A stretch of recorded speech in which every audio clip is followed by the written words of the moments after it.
আজ করব তোপসে মাছের ফ্রাই। তার জন্য আমি তোপসে মাছটাকে খুব ভালো করে ধুয়ে কেটে কুটে বেছে রেখে দিয়েছি। তার মধ্যে দিয়ে দিলাম স্বাদ মতো নুন, অল্প হলুদ গুঁড়ো আর অল্প একটু কাশ্মীরি রেড মির্চ আর হাফ টিস্পুন মতন ধনের গুঁড়ো।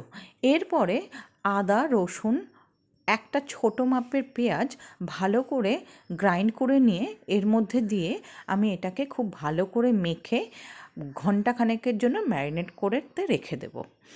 তারই মাঝখানে তোমাদের কাছে অনুরোধ রাখলাম, আমার ভিডিওগুলো যদি ভালো লাগে তাহলে অবশ্যই লাইক শেয়ার সাবস্ক্রাইব করো, আর তোমাদের বন্ধু বান্ধব আত্মীয় পরিবারের সাথে শেয়ার করো আর কমেন্ট করে আমাকে জানিও। আর সাথে আমার একটা ফেসবুকে সেম নামে পেজ আছে, সেটা ফলো করে দিও প্লিজ। এবারে আমি ব্যাটার একটা তৈরি করব। তার জন্য 3 টেবিল স্পুন বেসন নিয়েছি, নিলাম 1 টেবিল স্পুন কর্নফ্লাওয়ার, অল্প একটু আজওয়াইন, অল্প একটু কালো জিরে, স্বাদ মতো নুন, হলুদ আর বেকিং পাউডার হাফ টিস্পুন, আর নিয়েছিলাম কাশ্মীরি লাল লঙ্কার গুঁড়ো।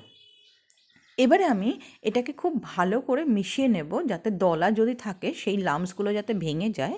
এবারে তারপর আমি এটার মধ্যে জল দিয়ে দিয়ে ভালো করে একটা ঘন ব্যাটার তৈরি করব। ব্যাটারটা কিন্তু পোরিং কনসিস্টেন্সি হবে, এরকম নয় যে একদম পাতলা, আবার এরকমও নয় একদম ঘন। জল দিয়ে ভালো করে চামচের পেছন দিকটা দিয়ে খুব ভালো করে এটাকে ব্লেন্ড করতে হবে, যাতে কোনো লাম্পস না থাকে। লাম্পস থাকলে কিন্তু একদমই ভালো এটার হয় না।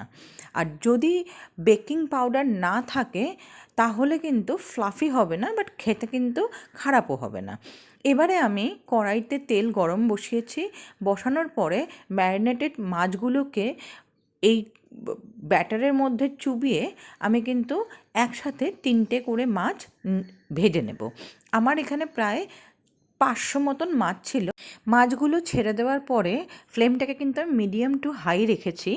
এইভাবে কিন্তু একটা সাইড 5 থেকে 7 মিনিট ভেজে নেব। হালকা কালার ধরলে পরে আমি আবারও এটাকে উল্টে দিয়ে সেম 5 থেকে 7 মিনিটের জন্য পরের পিঠটাকেও ভেজে নেব। গোল্ডেন ফ্রাই হয়ে গেলে পরে আমি এটা একটা টিস্যুর মধ্যে উঠিয়ে নিয়ে গরম গরম সার্ভ করব কাসুন্দি অথবা টমেটো সস দিয়ে। এটা কিন্তু স্টার্টার হিসেবে খেতে দারুণ লাগে। জানিও কেমন লাগলো।